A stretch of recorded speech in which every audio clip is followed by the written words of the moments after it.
Bismillahirrahmanirrahim. Assalamualaikum warahmatullahi wabarakatuh. Selamat berjumpa kembali dengan pojok kimia Cak Sidik yang vakum untuk beberapa saat. Untuk kali ini pojok kimia Cak Sidik akan menampilkan yaitu pembahasan soal-soal untuk persiapan UTBK.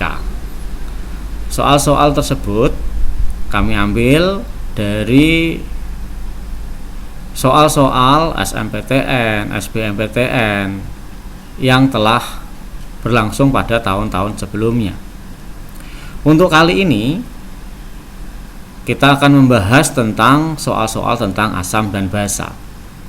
Asam dan basa merupakan materi yang esensial atau materi yang penting atau materi yang sering muncul di soal-soal SBMPTN atau UTBK.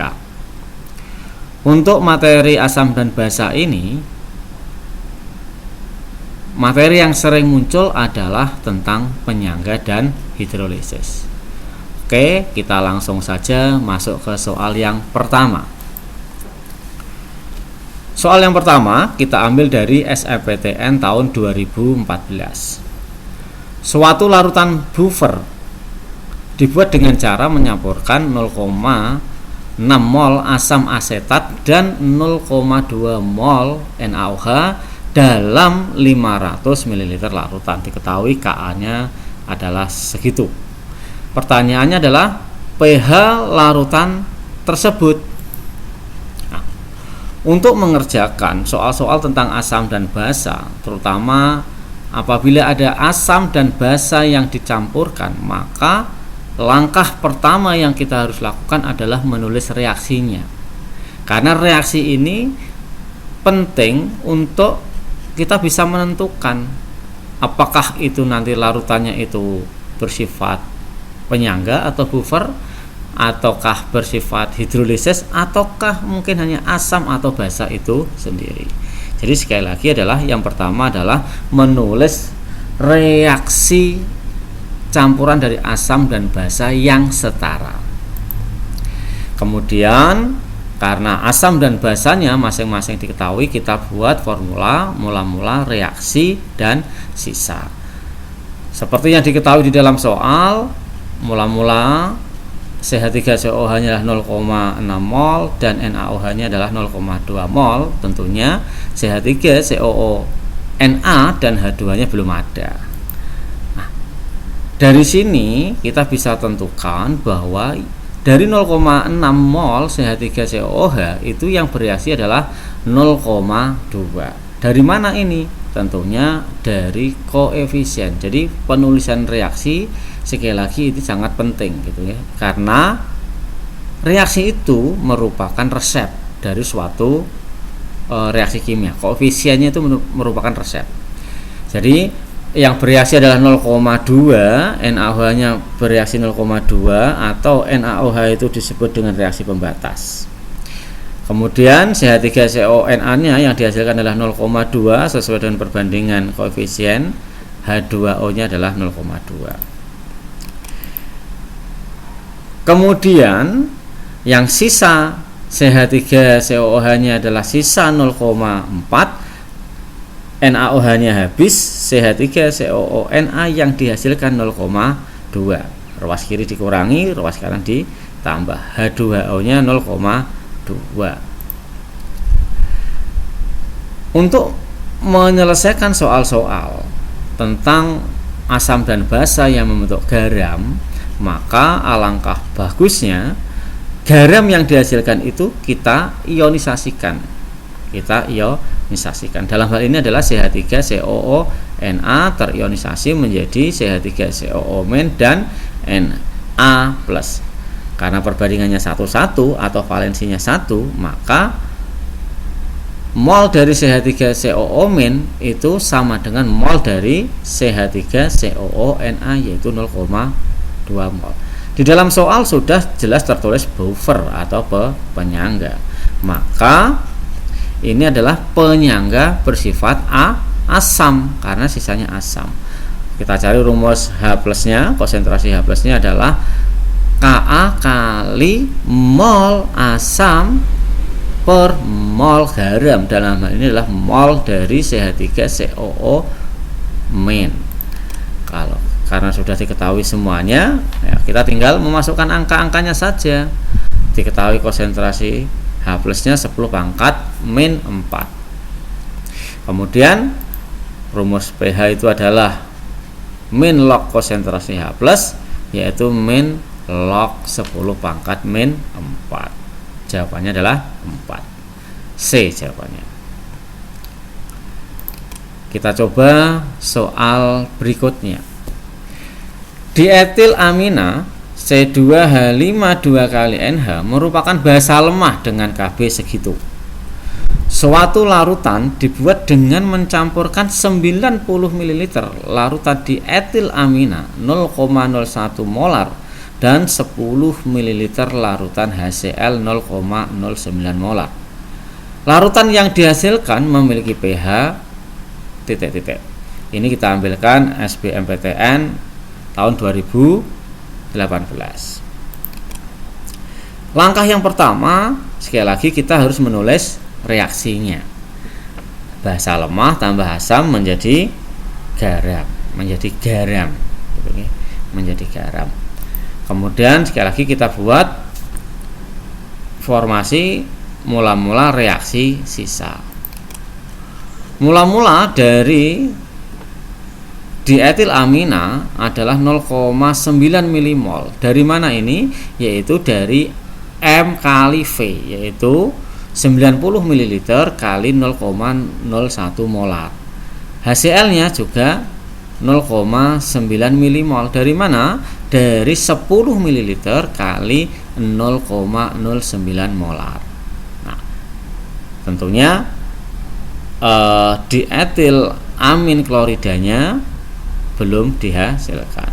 Kemudian karena koefisiennya 1,1, maka tepat ini 0,9 kepakai semuanya atau tepat habis. Sekali lagi saya sampaikan bahwa koefisien dari reaksi asam basa itu sangat penting untuk menentukan langkah-langkah kita selanjutnya. Kemudian sisanya bagaimana? Karena 0,9 tepat habis semuanya, sehingga tidak ada yang tersisa. Sekali lagi tidak ada yang tersisa, hanya dihasilkan garam saja. Langkah berikutnya adalah kita menentukan, karena ini adalah basa lemah dan asam kuat direaksikan tepat habis, maka larutan yang terbentuk dapat terhidrolisis atau bersifat hidrolisis bersifat asam. Mengapa? Karena asamnya kuat, jadi garam yang bersifat asam. Langkah berikutnya adalah sekali lagi kita ionisasikan garamnya. Kita ionisasi garamnya untuk menentukan mol dari ion garamnya. Seperti ini. Langkah berikutnya, karena ini adalah hidrolisis, kita gunakan rumus hidrolisis, yaitu pH sama dengan min log H plus. Nah, H plusnya apa? H plusnya adalah akar Kw kali konsentrasi garam per Kb. Konsentrasi garamnya itu konsentrasi apa? Konsentrasi garam itu adalah konsentrasi dari ion C2H5 2 kali NH2 plus, yaitu konsentrasi itu rumusnya adalah mol per V atau mol per volume, yaitu 0,9 milimol per 100 ml. 100 ml itu dari volume larutan total 90 ml ditambah 10 ml, dihasilkan 9 kali 10 pangkat min 3. Kemudian kalau sudah, kita masukkan saja ke dalam rumusnya. Kw nya adalah 10 pangkat min 14. Konsentrasi dari ion garamnya sudah kita hitung, yaitu 9 kali 10 pangkat min 3, dan konstanta atau tetapan dari basanya adalah 9 kali 10 pangkat min 4. Kita masukkan, kita hitung saja, akhirnya ketemunya adalah min log akar 10 pangkat min 13. Nah, min 13 itu adalah akarnya adalah min log 10 pangkat min 6,5. Min 6,5. Kemungkinan ini tulisannya kurang jelas, tapi ini adalah min 6,5, sehingga hasilnya adalah 6,5. Jawabannya mana? Jawabannya adalah B. Oke, kita lanjut soal yang ketiga, yaitu kita ambil dari UGM, uji masuk mandiri, adalah ujian mandiri masuk mandiri UGM tahun 2016. Jika larutan 100 ml 0,1 molar H2SO4 direaksikan dengan 0,8 gram NaOH, maka akan diperoleh titik-titik. Ini pernyataan, ini tipe soalnya adalah tipe pernyataan yang jawabannya adalah 1, 2, 3, jawabannya A, 1, 3, jawabannya B, dan seterusnya. Oke, kita tidak perlu fokus pada aturan, nanti di dalam soal atau petunjuk tes yang resmi pasti ada. Oke, sekarang kita analisis. Ada H2SO4 dan NaOH. H2SO4 itu adalah asam kuat, NaOH adalah basa kuat. Nah, campuran dari asam kuat dan basa kuat itu tidak mungkin menghasilkan garam yang bisa terhidrolisis. Nah, jadi nggak mungkin. Dari asam kuat dan basa kuat, garam yang berasal dari asam kuat dan basa kuat itu tidak terhidrolisis, sehingga pernyataan 2 ini betul. Pernyataan pertama pasti salah. Nah, kemudian baru kita analisis kuantitasnya. Nah, apakah membirukan lakmus? Kalau membirukan lakmus berarti bersifat basa, pH-nya nanti di atas 7. Oke, kita cari molnya dulu, mol masing-masing dari mol dari H2SO4 dan mol dari NaOH. Sudah kita tahu, kalau diketahui molar dan volume kita kalikan, yaitu 10 mmol. Sedangkan mol NaOH-nya kita gunakan massa dibagi mR. Ketemunya adalah 20 mmol. Langkah berikutnya adalah sekali lagi kita harus mereaksikan. Kalau ada asam dan basa, harus direaksikan supaya kita bisa menentukan hasil akhirnya itu seperti apa. Apakah cepat habis, ataukah asamnya yang tersisa, ataukah basanya yang tersisa. Oke, kita buat saja formula seperti soal-soal sebelumnya, yaitu mula-mula reaksi sisa. Mula-mulanya H2SO4 adalah 10 mmol, NaOH adalah 20 mmol. Hasil belum. Karena perbandingannya koefisien 1:2 atau resepnya adalah 1:2, maka kalau H2SO4 10, NaOH 20 mmol, maka ini akan tepat habis sesuai dengan perbandingan koefisien, sehingga tepat habis ini. Nah, dihasilkan adalah Na2SO4 10 mmol. H2O nya 20 mmol. Tidak penting H2SO4 nya.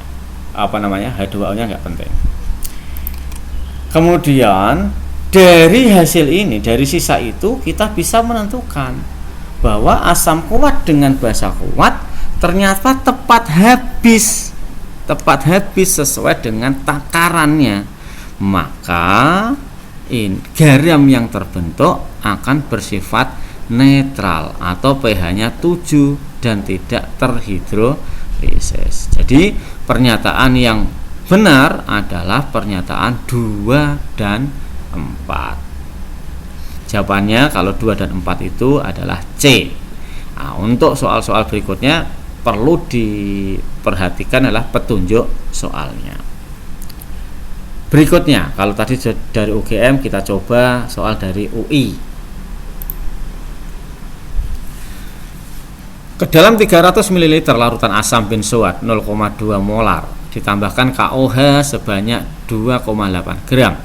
Jika Ka asam benzoat, berarti asam benzoat ini berarti bersifat asam lemah karena ada Ka-nya, dan diketahui AR-nya segitu.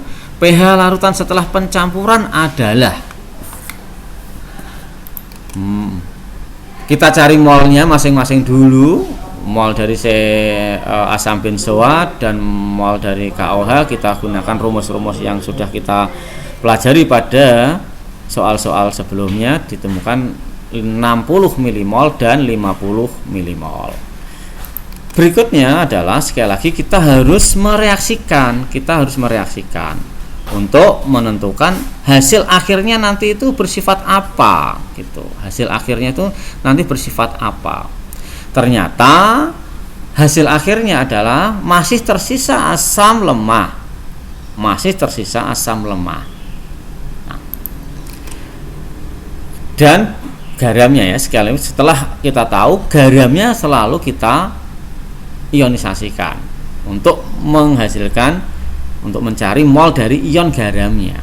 Nah, karena yang tersisa adalah asam lemah dengan basa kuat tersisa asam lemah, maka larutan yang dihasilkan adalah bersifat penyangga atau buffer yang bersifat asam. pH-nya adalah min log konsentrasi H+, di mana konsentrasi H+ nya adalah Ka kali A per G. A itu adalah mol dari asam, sisa asamnya ya. Kemudian G nya adalah mol dari garam. Tepatnya adalah A itu adalah mol dari asam, yaitu dari C6H5COOH, dan G nya adalah mol dari C6H5COO-. Nah, ini pentingnya kita mengionisasikan garamnya. Nah, kalau kita sudah dapat molnya, juga sudah dapat, tinggal masukkan saja angka-angka tersebut ke dalam rumus. Nah, oke.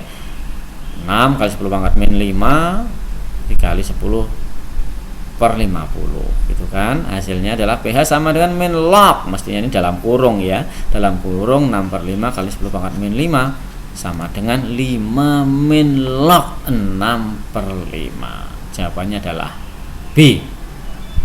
Nah, sekali lagi, untuk asam dan basa, untuk soal-soal asam dan basa apabila diketahui, maka yang paling penting adalah menulis reaksinya yang benar dulu, supaya kita bisa menentukan atau menyimpulkan apakah ini nanti itu asam saja, basa saja, ataukah penyangga, ataukah hidrolisis. Demikian 4 soal tentang asam basa di soal-soal SBMPTN atau SNPTN masuk UI dan UGM. Semoga bermanfaat. Apabila ini bermanfaat, silahkan di like, di komen, dan di share. Dan bagi yang memanfaatkan ini, apabila ingin request materi-materi apa atau soal-soal apa yang perlu dibahas, bisa ditulis di kolom komentar. Demikian, sekali lagi semoga bermanfaat. Salam sehat. Wassalamualaikum warahmatullahi wabarakatuh.